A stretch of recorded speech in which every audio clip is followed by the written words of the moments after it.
Okay, I mean, this is a story that just keeps getting worse. I mean, the plot begins like this. It's 2014, it's Berkeley. There are four siblings, two brothers and two sisters.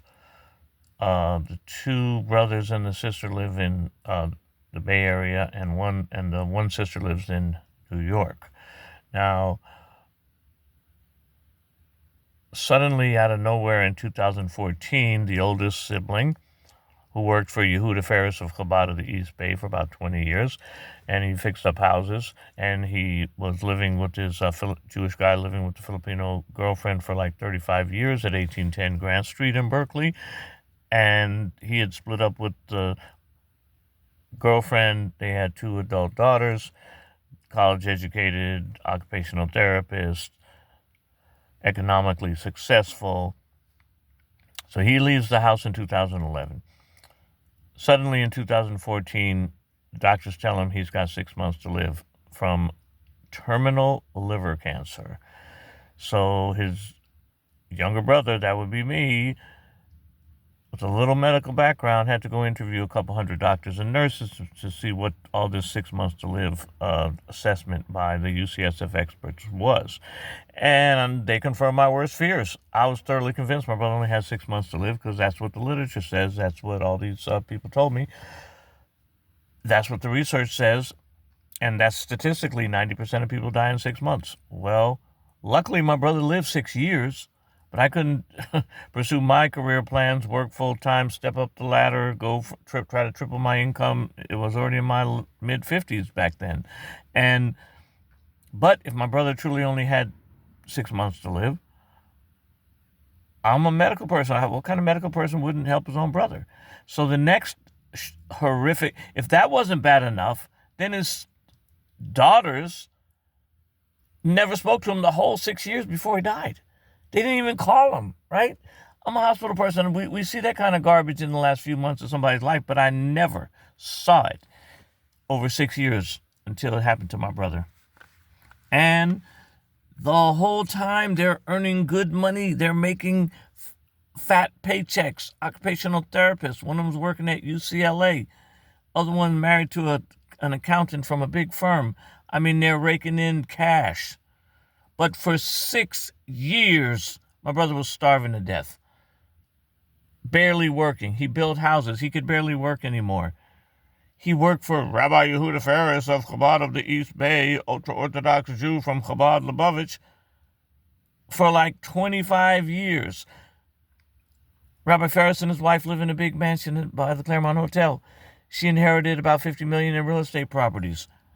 He comes down with liver cancer. He's living in filthy basements with the rain coming in, dying of cancer and getting radiation treatments. Why didn't Rabbi Yehuda Ferris and his wife offer him some decent place to live? After all, she only inherited $50 million in properties. No, they didn't offer him anything. A year before he died, he gets back in the house with this mystery lawyer that fell out of the sky, was probably a plant from Yehuda Ferris, and gets him back in the house, kicks out the girlfriend with the court order because she didn't want to share.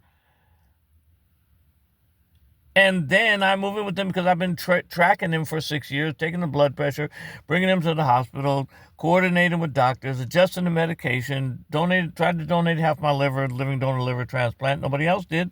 But then I didn't qualify, and then they took him off the list because he got worse. Had his daughters or anyone else volunteered to give him a piece of their liver, he'd probably be alive today. But no, they're too busy ignoring him, never even speaking to him. That's why his cancer got worse and he died, because he was so upset with them. Every doctor on earth knows this. Okay? So, there you have it, folks. But it keeps getting worse, right? So, he left a trust, and in the trust he says, I will only give my daughters 25% of my half and not a centimeter more, because they didn't see me in 6 years. So he dies. I personally kept him out of a nursing home. I sit at the hospital 24/7 whenever he was there, including 150 days at Alta Bates, over 7 hospitalizations that last year, 2019. And so what happens? He passes away and they give us a trust. Yehuda Ferris and attorney William Rogers out of Petaluma give us a trust that supposedly was written while he's in a coma 4 months before he died. I find the original trust in the house later, much later. And the second trust that he supposedly wrote while he's in a coma said to give us $90,000 each, and if we don't get it in 9 months, it'll become an interest-bearing lien on the property until paid in full. That's what my brother told Yehuda Ferris to do in the irrevocable trust, written by this attorney that he hired. Did they put a lien on the property? No. Did they? They did the exact opposite. They sold it for $80,000.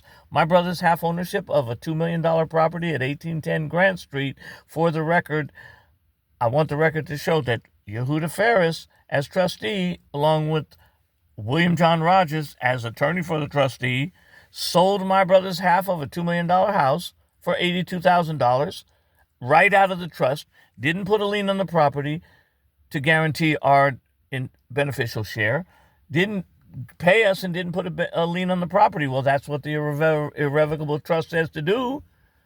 But he didn't do it. He sold it for $82,000, and he sold it to the daughters. But my brother wrote in the irrevocable trust, absolutely under no circumstances do the daughters get the whole half. He said, I got it written right here, and I got it written right here. They are not to get it. Well, what did he do? He did it anyway.